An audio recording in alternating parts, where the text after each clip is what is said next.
So carrying on at the Bridge event, I've got a very interesting character here, someone who has made a lot of noise on the graffiti scene and someone who I've kind of known about for years, but I haven't really known a lot about the person, and I really want to find out a few things and why they're involved in this project here. Now, for me, this is one of the best guys, one of the most well-renowned graffiti artists, and I don't know if you'll agree with it, but if you don't, then, you know, I think you're mad anyway, but let's just leave it at that. Do you want to introduce yourself, bro? Blade, absolute pleasure to be here with you. I'm Inkie from Bristol. I kind of grew up through the punk rock scene and then got involved with graffiti, then moved to London for 20 years, worked in video games, Sega, Xbox, etc. And then I'm now back based in Bristol and loving it being back there, but the creativity is never lost and I'm just seeing all the new breed come through the graffiti. So we're up in Newcastle, obviously. Sandy, who runs the Bridge project, is a really good friend. And we've been supporting a project he did at the Sage, which is like a youth work project. So we came up, did some workshops before, and I've been a regular visitor to Newcastle. But he invited us up for this, and it was just a privilege to come up and do it. And then obviously knew you were coming, so. I want to take you back to the early days when you were in Bristol. Right now, I used to do quite a lot of shows, and even before I was performing in Bristol, I was still passing through Bristol. And I had friends that were there and everything, and we used to stop off and we used to see some of these mural pieces that we ain't seen nowhere else at that particular time. We had a kind of, I would say, it was maybe a lucky break, but the fact it was so, before the internet, it was quite disconnected. We had London and Bristol. There's a big Jamaican population, so you had a lot of influence in New York, so friends, cousins and that, sending mixtapes over, like, you know, sort of like WBLS, like all the sort of Kiss FM stuff. But we were also seeing a lot of imagery coming in. We had the Tats crew from New York coming at an early time, like 85, like Fearless Fall coming through. Goldie was always coming through. Scam from West London was always coming down. So we had a good connection with the London thing, but because we were so isolated, we kind of started generating our own styles. And just, you know, we didn't really look at other people, we were just developing our own things. So in a way, the bubble kind of made us create something slightly different and unique. And also we had, the Barton Hill Youth Club was a big thing of it. So we had this youth centre with one of the youth workers, John Nations, he was like a librarian. It was like the internet for us before the internet. But he would collect all the photos. So everywhere I went travelling, I'd send all the photos back to him before, because he didn't want to send them home, because he'd get arrested. Well, so he would collect all these photos, but he also distributed information so we could go there and see all the freshest work in Europe, like without the internet. So it was like I don't know, it kind of made the whole thing kind of spiral up a bit of mushroom. So everyone had all this influence from all around the world, but it was all in one place, in one city. And I think it was one of the first, I think it was there, you had the Celio project in Birmingham, which is Juice and that. And there was a couple of different projects like that, and they were the only ones we knew of in the country. I think Solo One was doing one up in Leicester. There was a few things in London. Obviously, we used to go to West London, the Paddock, and Westbourne Park, etc. But obviously the train to Bristol stops at Paddington, so it was all about West London for us then. So that was our influence, was going up there, looking at graffiti, coming home and regurgitating it and coming up with different ideas. So. No, that was interesting, like, because obviously you were going over to London, we were coming to Bristol and seeing your work, and then because I used to hang around with some of the graffiti guys in the early days, obviously graffiti is not really my life. I'm more into the music side of things, but I love the graffiti because it was part of the culture. Yeah, but it kind of went hand in hand. And like it does. You also had like Nutriment and people like that were coming down to Bristol early. Like the Chrome Angels, Pride and that were coming down painting quite early on. Obviously Goldie was a regular visitor, so we had this little sort of triangle between Bristol and London. And there was a lot of, with the DJs would come, guys who did it, like we used to go to London for jams at Harrow Road, the roundabout. With like Sure Shot Crew and all, like, I think my 15th birthday was with Sure Shot Crew, Massive Attack, and I think Nutriment were playing, and we met a guy up there, Chase, West London, like classic old, like, we used to see stuff there and go back and be like, whoa, blown away. And then we'd have, it was almost like doing homework, you'd just spend a couple of months doing your own thing, and then come back out and show it out. So it was like, we were taking stuff in and kind of like blooming it a little bit, but with no outside influence. That was like really one of the beautiful things about the whole Bristol scene, because like as time went on, Bristol played a major role in the graffiti scene, didn't they? Yeah, I think because we had this base and we had like people like Vulcan, Tats Crew, and all these different. Everyone would come through the youth club. So everyone who was in Europe would come, like Getsy and that from Amsterdam, a lot of the UK guys, but they would all come through this base. And I think it was us and Selly Oak had like, because I think Lumet and that were going to Selly Oak, but you had this place where people from anywhere in the world could come and like it was okay. Whereas obviously at that point it was still illegal. So it was like if you put someone's mum's house on the internet, you're done. You get in trouble. Yeah. So it was like we had a place where we could go that was like without risk of getting arrested, and we could invite anyone. So if I went anywhere, I just gave the address of the youth club. So we were just giving out business cards for youth club all around Europe, Paris, Amsterdam, and just brought it all in. And because of that melting pot, it became like an influential place. At that particular time, there was a big operation by the police to basically crack down on the graffiti artists and everything. And you were kind of, in some ways, involved in that, weren't you? Yeah, so we had, there was a thing called Operation Anderson. And what it was in Bristol, we didn't really have a metro system. So we had like loose trains. There wasn't really much, it was more painted on the train tracks. But all the buses, all the high streets, and we were doing like illegal pieces on the streets. And I think they did a whole Southwest bust with about 72 artists. I think like Kilo was involved, and there was all different artists from like Wales, but Bristol was the epicenter. And at the time, they said it was like the biggest amount of artists they'd arrested, and they put me, John Nations as the Pied Piper, and me as the kind of ringleader of all the graffiti guys. But in reality, there was a whole load of different guys doing it. It was just who got caught. Like someone got caught with a diary with everyone's phone numbers. Oh, you're joking. And we didn't even know the kid at the time, but he managed to get our numbers through the youth club or something, and he got arrested, and he basically they took it from there. So it was like, I think they did a year's operation, didn't get anywhere, and then they found this diary and was like, but they made out like it was a successful thing, but they spent like £1 million tracking us down, didn't find us, found a diary. So what happened from there? For now, we all went to court, and it kind of, I wouldn't say it killed off, but it definitely slowed down the graffiti scene in Bristol, in terms of people were a bit more scared of tagging out so much and that.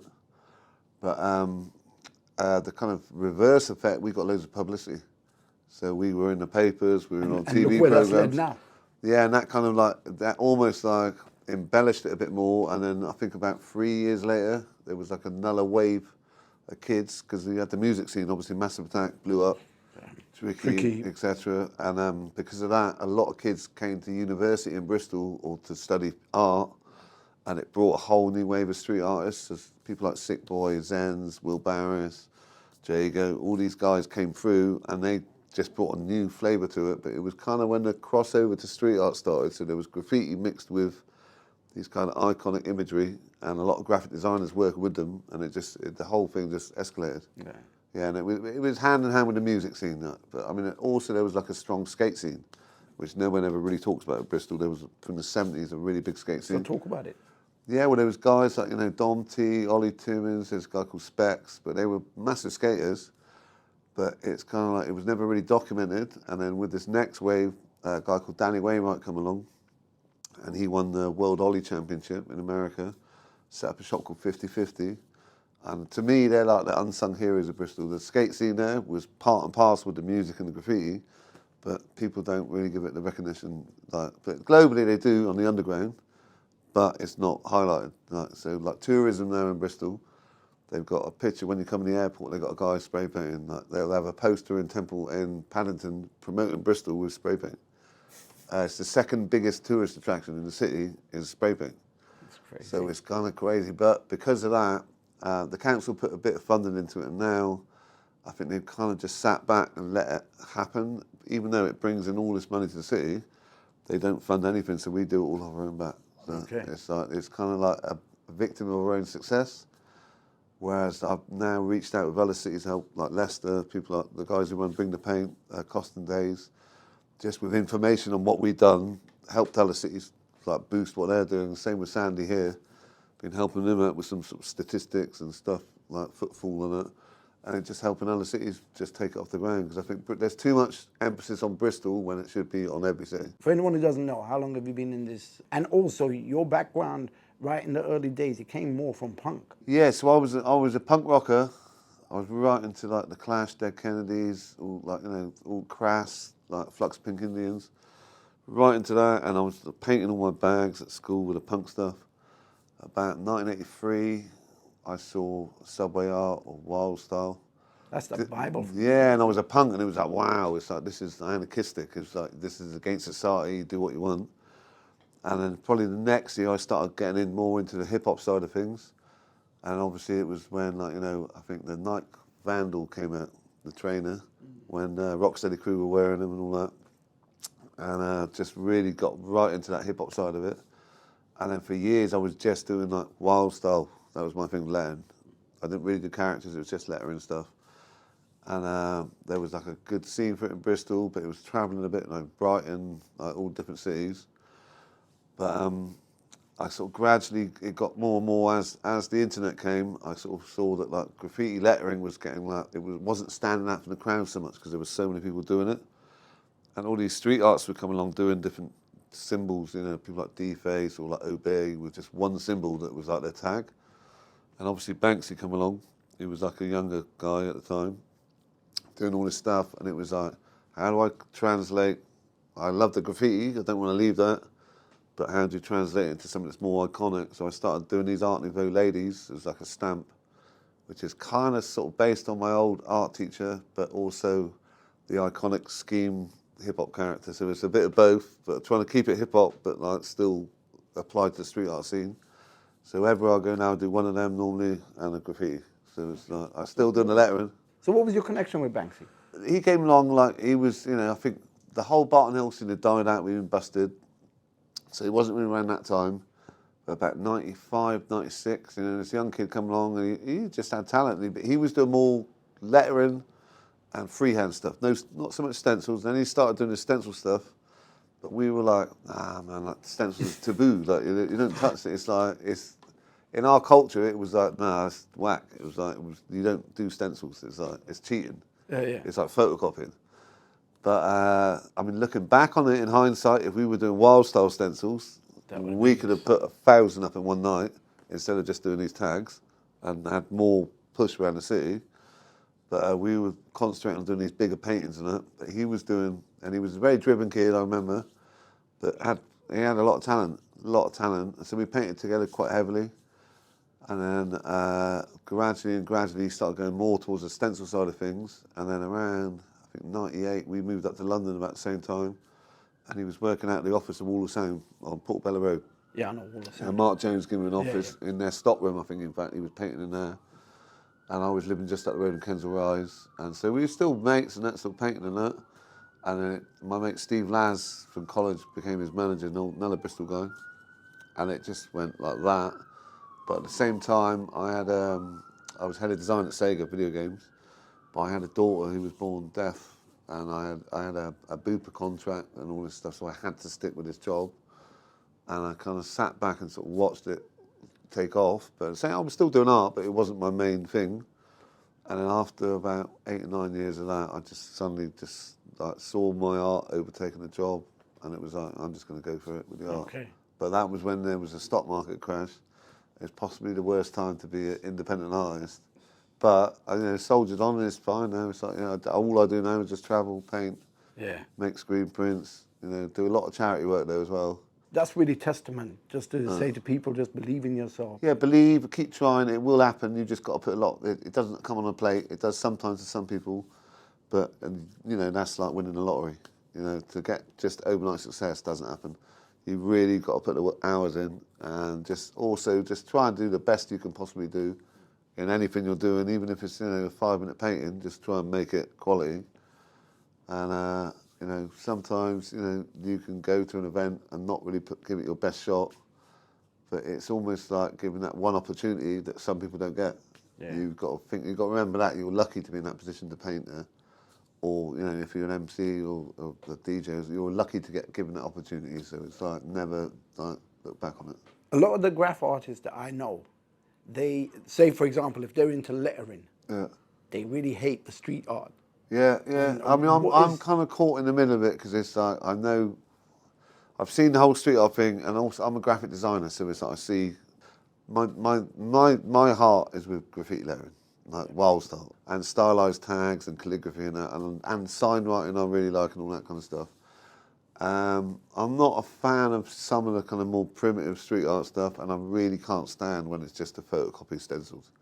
When someone's just got a picture, they haven't even drawn it, they photocopied it, cut it out, and just done. I'm just, to me, that's not an artist. You're just someone who's just photocopied on a large scale. But I think, I think you can mix the two in. I don't know if you saw what we did yesterday, where we got like some guys doing some like street art stuff over the graffiti, but kind of floating over it, and we put shadows. Yeah, Sandy sent me some pictures. Yeah, it's trying to sort of blend the two in and like merge it into one thing. When it's unified like that, I like it. When it's just, when you've got like one thing next to another thing, it's like doing a production. Why exactly? Break it down. So for anyone who doesn't understand, break it down what the issue is, because obviously lettering is your thing. Yeah? Same as like people like Kilo and all those guys. Lettering is it.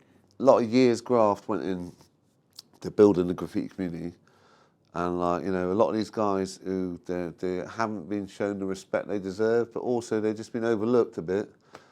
And obviously when the internet's come through with the street art stuff, you've got guys who put in 20 years worth of work, like painting the town red everywhere.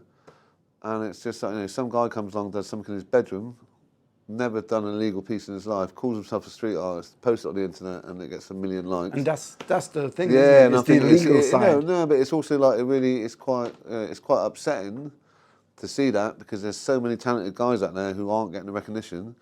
But at the same time, it's like a lot of those guys maybe don't do it for that kind of thing, but these street art guys are doing it for fame and for likes and for like, they want to make cash money out of it. You know what? I think that you can relate that to the rappers. Yeah, and it's, it's like, to me, it's like, I like art for art and real good art, and I like a talented artist. When I see someone just doing something really kind of a bit basic, but then they're getting thousands of likes and people are kissing their asses, it's just like, no, it's like, quality is quality and it shines through.